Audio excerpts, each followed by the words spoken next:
जय श्री राम दोस्तों, कैसे हो आप सभी लोग। मैं आशा करता हूं कि आप सभी लोग स्वस्थ होंगे, मस्त होंगे। देखिए, अपन पढ़ रहे थे राजस्थान में मेवाड़ का इतिहास, और मेवाड़ के इतिहास में अपन ने चर्चा की थी गुहिल के बारे में, जो कि मेवाड़ वंश का या गुहिल वंश का संस्थापक, आदि पुरुष या मूल पुरुष कहा जाता है। उसके बाद में अपन ने देखा कि उसके 8वीं पीढ़ी तक कुछ ऐसे शासक हुए नहीं, लेकिन उनमें से कुछ दो शासकों का अपन को नाम मिलता है। एक तो पराजित का, और एक आपका नागादित्य का। ये महत्वपूर्ण था कि नागादित्य के बाद में क्या हुआ कि आपने पापा ने पढ़ा था कि नागादित्य के पुत्र, जो कि अल्पवयस्क थे, लगभग 3 वर्ष के थे, तो नागादित्य को तो इंद्र के बिलों ने क्या कर दिया, मौत के घाट उतार दिया।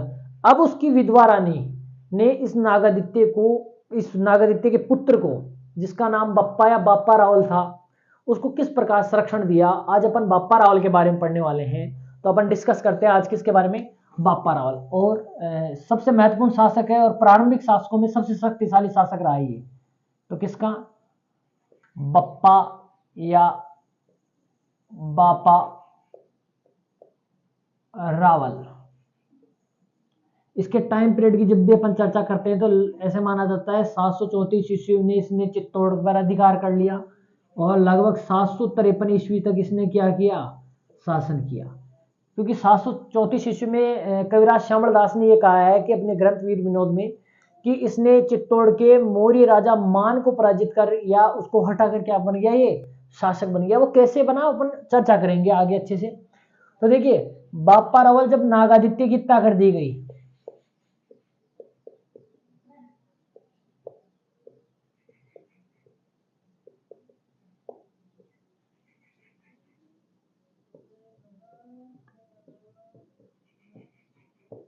तो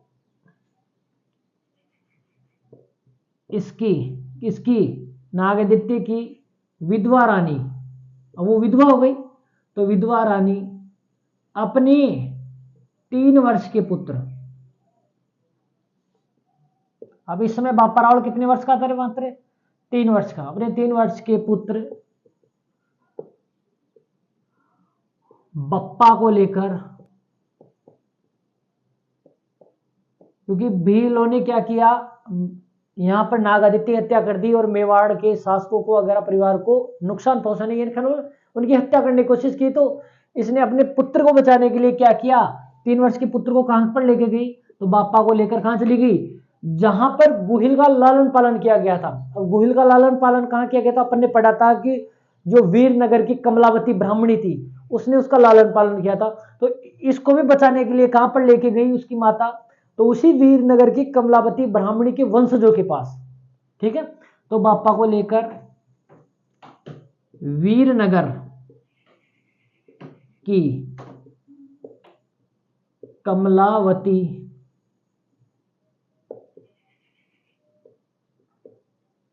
ब्राह्मणी के वंशजों के पास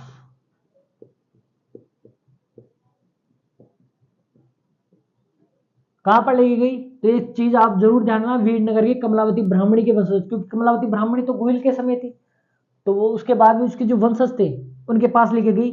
फिर इन्हीं के वंशजों ने क्या किया, कमलावती के ब्राह्मण कमलावती ब्राह्मणी थी, उसी के वंशजों ने क्या किया, इसी बापा का क्या किया, लालन पालन किया। और बापा को कहां पर रखा, कई वर्ष तक नागदा में। नागदा में, क्योंकि नागदा की स्थापना इसी बापा रावल के पिता नागादित्य ने की थी। नागदा में बीलो से बचाकर, किससे बचाकर, बीलो से बचाकर उसका लालन पालन किया गया।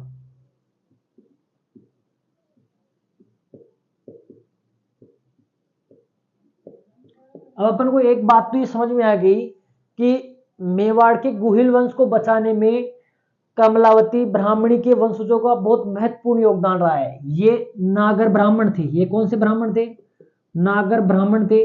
बाद में यही ब्राह्मण क्या बने, जयपुर के कुल, इसके क्या नाम है, मेवाड़ के कुल पुरोहित बने। यही ब्राह्मण बाद में जाकर क्या बने, मेवाड़ के कुल पुरोहित। ठीक है, तो यही बाद में जाकर कमलावती ब्राह्मणी जो नागर ब्राह्मण थे, इन्हीं के वंशज बाद में जाकर मेवाड़ के क्या बने, कुल पुरोहित बने, क्योंकि इन्होंने देखो मेवाड़ के शासकों को बचाने में बहुत महत्वपूर्ण योगदान दिया। यहाँ तक कि मेवाड़ के वंश के, गुहिल वंश के संस्थापक और गुहिल वंश के वास्तविक संस्थापक बाप्पा रावल का दोनों का क्या किया, लालन पालन किया। ये तो बहुत महत्वपूर्ण योगदान रहा है नागर ब्राह्मणों का मेवाड़ के इतिहास में। तो नागदा में भी लोग के आतंक से बचाकर क्या रखा गया, नागदा में बाप्पा रावल का लालन पालन किया गया। यहीं पर बाप्पा रावल क्या करता था, ब्राह्मणों की गायें चराता था। अब ये ब्राह्मण ही इसका लालन पालन कर रहे हैं, तो ये काम भी तो करेगा उनके घर में। तो ब्राह्मणों की गाय चराता था। ये क्या करता था, ब्राह्मणों की गायें चराता था। अब क्या हुआ, इसके पीछे कुछ एक स्टोरी ऐसी है कि जब बाप्पा रावल गायों को चराने के लिए लेके जाता था, तो उनमें से एक गाय जो दूध देने वाली थी, वो क्या करती थी, अक्सर जब शाम को लौटती थी तो उसके स्तन में दूध नहीं बचता था। तो इसका पता लगाने के लिए भाई इसका दूध जाता कहाँ है, तो देखा गया कि उस गाय का पीछा किया तो पता चलता है कि गाय तो जंगल में कहीं पर जाकर एक पेड़ के नीचे वहां पर अपने आप ही अपने स्तन से क्या कर देती है, दूध विसर्जित कर देती है।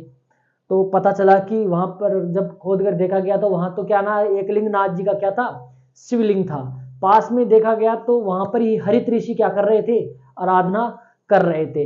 बाद में कहते हैं कि बाप्पा रावल इसी हरित ऋषि का क्या बन गया, शिष्य बन गया, और इसी की गायों को चराते हुए बाद में इसी हरित ऋषि के आशीर्वाद से बाप्पा रावल को क्या मिला, मेवाड़ का राज्य मिला। इस प्रकार का घटनाक्रम बहुत प्रचलित रहा है मेवाड़ के इतिहास में। यहाँ तक कि बहुत प्रसिद्ध इतिहासकार रहे राजस्थान के मोहनो नैन सिंह, उन्होंने अपनी ख्यात मोहनो नैन सिंह ख्यात में भी इस चीज का उल्लेख किया है। भाई इस प्रकार का क्या है, यहाँ तक कि भाई हरित ऋषि के आशीर्वाद से बाप्पा रावल को राज्य मिला, इसकी जानकारी एक अभिलेख में और मिलती है, जिसे अपन क्या कहते हैं, कुंभलगढ़ का अभिलेख। तो इस प्रकार की जानकारियां मिलती हैं। तो ब्राह्मणों की गाड़ी चलाता था। यहां तक कि अपन बात करते हैं मोहनोत नैणसी की।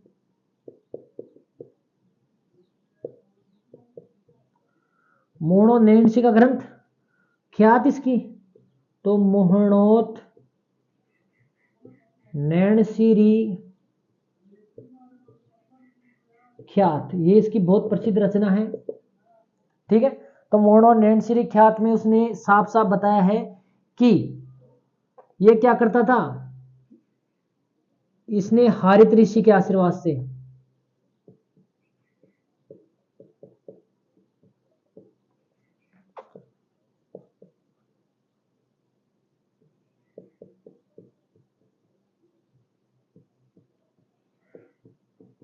मेवाड़ राज्य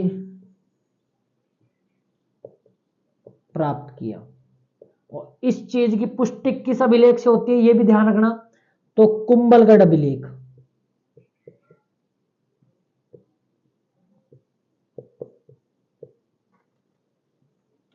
कुंभलगढ़ अभिलेख से इस चीज की साफ साफ पुष्टि होती है। इस अभिलेख में कहा गया है कि बाप्पा रावल हरित ऋषि के आशीर्वाद से क्या किया, उसने मेवाड़ या चित्तौड़ पर अधिकार कर लिया। ठीक बात है। क्या करता था बाप्पा रावल, प्रारंभ में ब्राह्मणों की गायें चराता था, बाद में हरित ऋषि का शिष्य बन गया। हरित ऋषि के आशीर्वाद से क्या किया, इसने मेवाड़ का राज्य प्राप्त कर लिया। किसका राज्य, मेवाड़ का राज्य। यहाँ तक कि कविराज श्यामल दास ने साफ साफ अपने ग्रंथ वीर विनोद में लिखा है कि 734 ईस्वी के आसपास में बाप्पा रावल ने क्या कर लिया, चित्तौड़ के राजा मारमोरी को पराजित करके क्या कर लिया, चित्तौड़ पर अधिकार कर लिया। और वास्तव में अपन जब कहते हैं ना कि मेवाड़ में गुहिल वंश का वास्तविक संस्थापक कौन था, तो वो कौन था, आपका बाप्पा रावल था। मैंने बताया कि इस मोहनो नैणसी ने अपने प्रस्तुति इसमें ग्रंथ में यह भी लिखा है कि जब हरित ऋषि के पास ये शिष्य बनकर चला गया, तो शिष्य बन गया तो हरित ऋषि की गायें चराता था वगैरह वगैरह। तो हरित ऋषि ने कहा कि इसकी हरित ऋषि की अच्छी सेवा की, इसने बाप्पा रावल ने सेवा की। तो हरित ऋषि ने क्या किया, इसके लिए मेवाड़ का राज्य मांगा। हरित ऋषि ने क्या किया, राष्ट्रसेनी देवी की प्रभु की पूजा। हरित ऋषि ने क्या की, राष्ट्र सेनी देवी की हरित ऋषि ने आराधना की और इससे क्या मांगा, बाप्पा के लिए राज्य मांगा। और इसने क्या किया, राज्य में आशीर्वाद दे दिया, भाई आप ऐसा जैसा चाहते हो ऐसा होगा। बाप्पा राव, इसने हरित ऋषि ने क्या किया, इसके अलावा एकलिंग नाथ जी,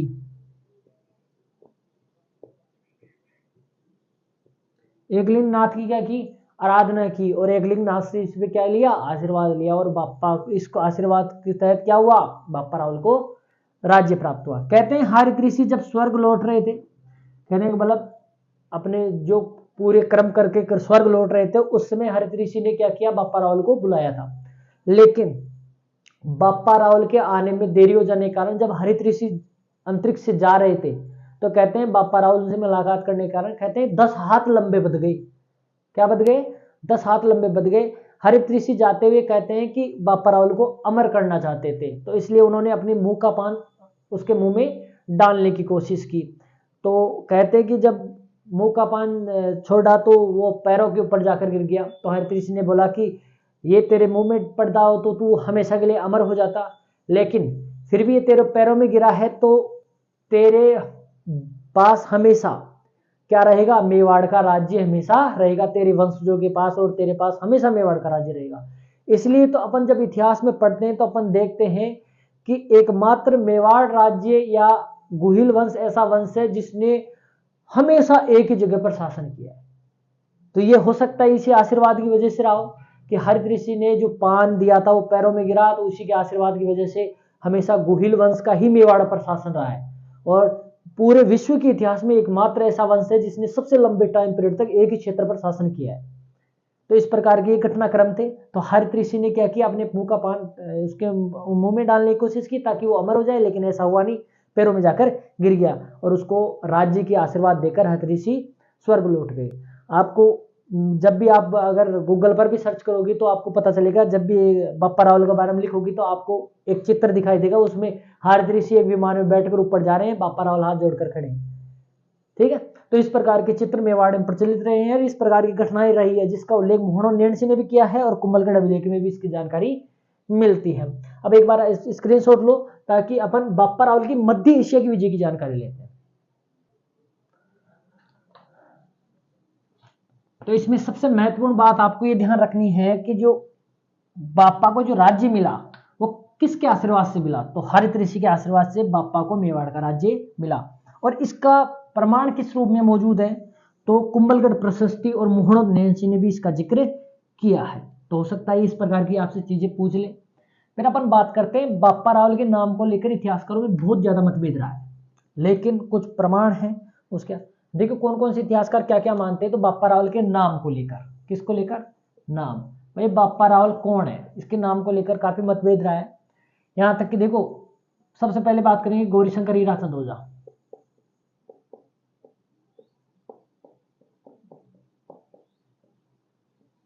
ओझा साहब क्या कहते हैं, ओझा ये कहते हैं कि जो बाप्पा रावल है इसका मूल नाम क्या है, इसका मूल नाम तो कालभोज है। क्या है, कालभोज। और बाप्पा इसकी क्या है, उपाधि। मूल नाम तो कालभोज है, उपाधि क्या है, तो उपाधि इसकी बप्पा। ठीक है, ये तो किसका कहना है, गौरीशंकर हीराचंद ओझा कहना है। लेकिन कविराज श्यामल दास ये क्या कहते हैं, ये कहते हैं कि जो बाप्पा की जो दादाजी थे यानी शीलिया जिसको शीलादित्य कहा है अपन ने,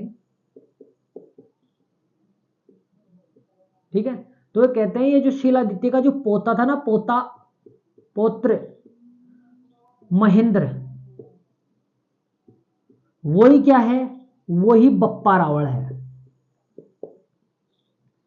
तो कविराज श्यामल दास ने बप्पा रावल को क्या बोला है, महेंद्र का है। क्या कहा है, महेंद्र का है। फिर बात करते हैं अपन किसकी, कर्नल जेम्स टोड की। कर्नल जेम्स टोड तो बप्पा रावल को क्या बताता है, बप्पा रावल को शीलादित्य बता देता है, शील बता दे, शीलादित्य। ये कर्नल जेम्स टोड तो ये कहता है जो शीलादित्य है ना वही क्या है, बप्पा रावल है। एक और रहा है कौन, डॉक्टर D.R. भंडारकर।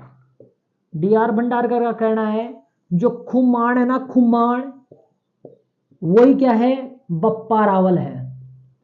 तो बप्पा रावल का नाम क्या बताया है, तो ध्यान रखना D.R. भंडारकर ने बप्पा रावल का क्या नाम बताया है, खुमान बताया है। कर्नल जेम्स टोड ने बप्पा रावल को क्या बताया है, शीलादित्य बताया है। ठीक है। कविराज श्यामल दास ने बप्पा रावल को क्या बताया है, तो शीलादित्य का पौत्र महेंद्र बताया है। गौरीशंकर हीराचंद ओझा ने क्या बताया है, तो कि भाई बप्पा रावल का मूल नाम कालभोज है, बप्पा इसकी उपाधि है। तो सर्वमान्य सिद्धांत किसका माना जाता है, गौरीशंकर हीराचंद ओझा का। ओझा का मान करिए कहा जाता है कि बप्पा का जो मूल नाम था, मूल नाम तो क्या था बेटा, कालभोज था। ठीक है। और बप्पा उसका क्या नाम था, प्रसिद्ध नाम क्या था, अब ये किस नाम से प्रसिद्ध है भाई, बप्पा कालभोज के नाम से थोड़ी प्रसिद्ध है, बप्पा तो किस नाम से प्रसिद्ध है, बप्पा नाम से प्रसिद्ध है। तो बप्पा इसका प्रसिद्ध नाम था। ठीक है। और उपाधि क्या थी इसकी, रावण उपाधि थी, क्योंकि रावण लगाती थी ना ये। ठीक है। तो ये माना जाता है बप्पा का मूल नाम कालभोज किस नाम से प्रसिद्ध रहा, ये बप्पा नाम से रहा, और उपाधि क्या रही, रावण रही। पर गौरीशंकर हीराचंद ओझा का मानना है कि कालभोज मूल नाम था, बप्पा इसकी उपाधि थी।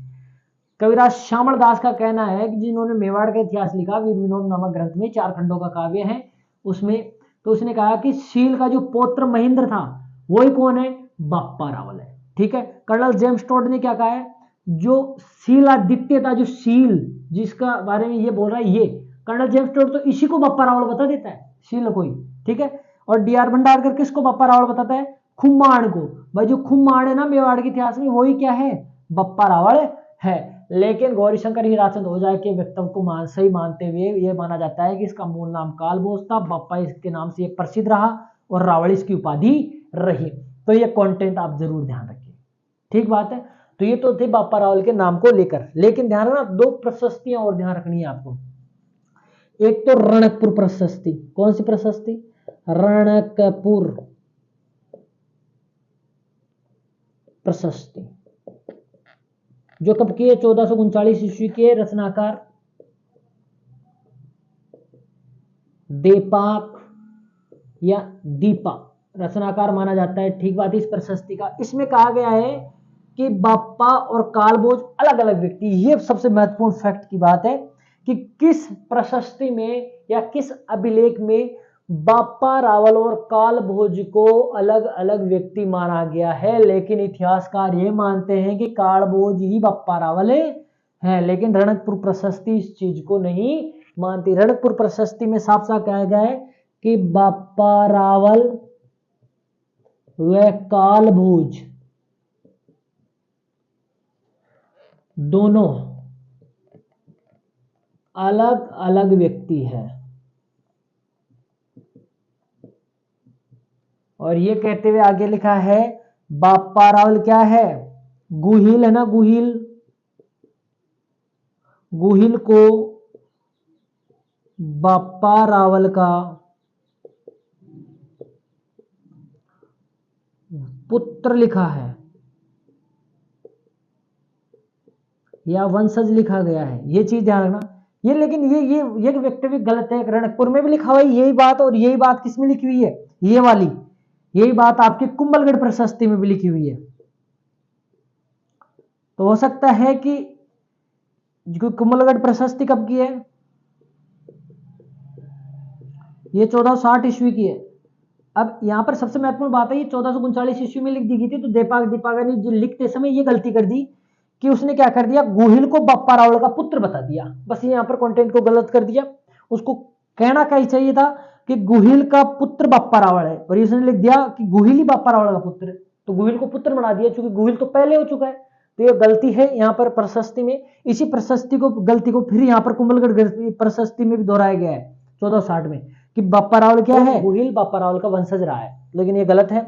इसी प्रशस्ति, कुंभलगढ़ प्रशस्ति में यह भी कहा गया है कि जो बप्पा रावल ये गुहिल वंश है, ये विप्रवंशीय ब्राह्मण से है। किससे, विप्रवंशीय ब्राह्मण है। ये चीज भी ध्यान रखना। ठीक है।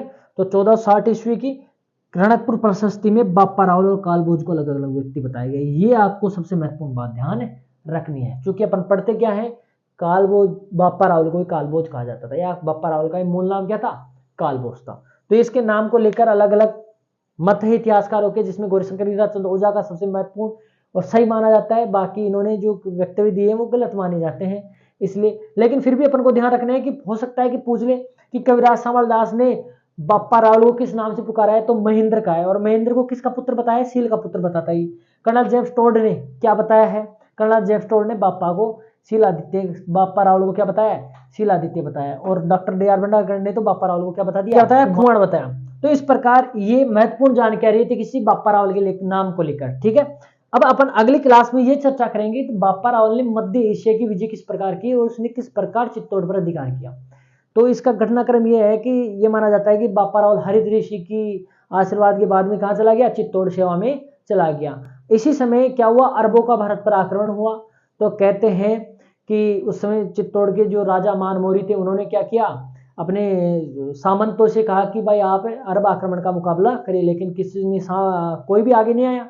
और इस चुनौती को संभालते हुए कौन आगे आया, बापा रावल आगे आया। और बापा रावल ने क्या किया, एक श्वेत मोर्चे का गठन किया, जिसमें आपके प्रत्यार शासक नागभट्ट प्रथम और अजमेर के चौहान शासक अजयराज, और इसके अलावा आपका देवराज भाटी जैसलमेर का, और खुद मेवाड़ का शासक, ये क्या रहे, साथ में एक मोर्चा बनाया, संयुक्त मोर्चा बनाया, जिसमें दाहिर भी था, जो सिंध का राजा दाहिर भी था। और इस मोर्चे का नेतृत्व कौन कर रहा था, बापा रावल। और इसी बापा रावल ने क्या किया, अरबों को बहुत बुरी तरीके से पराजित किया और अरबों के ईरान, इराक और इन खुरासान जैसे इलाकों पर अधिकार कर लिया। और कहते हैं यहाँ तक कि गजनी के शासक को पराजित करके वहां पर उसके पुत्री से क्या किया, अपने भतीजे का विवाह करके वहां पर अपने भतीजे को शासक बना दिया। और कहते हैं इसी विजय के उपलक्ष्य में उसने चकवे की उपाधि धारण की। इसके अलावा उसने राजगुरु, हिंदू सूर्य जैसी उपाधियां, बहुत सारी उपाधियां धारण की। उसके बाद में आने के बाद में वो क्या कहते हैं कि उस मानमोरी को हराकर ये 734 ईस्वी में क्या कर लेता है, चित्तौड़ पर अधिकार कर लेता है और चित्तौड़ का शासक बन जाता है। कहते हैं कि बापा रावल ने सोने और तांबे के सिक्के भी जारी किए, और सोने के सिक्कों में ये पहला शासक था जो मेवाड़ का जिसने सोने के सिक्के जारी किए थे। इस प्रकार की बहुत सारी चीजें हैं जो बापा रावल के बारे में बहुत प्रसिद्ध रही है। तो उनके बारे में अपन चर्चा अगली क्लास में करेंगे। जय श्री राम, खम्मा गणी।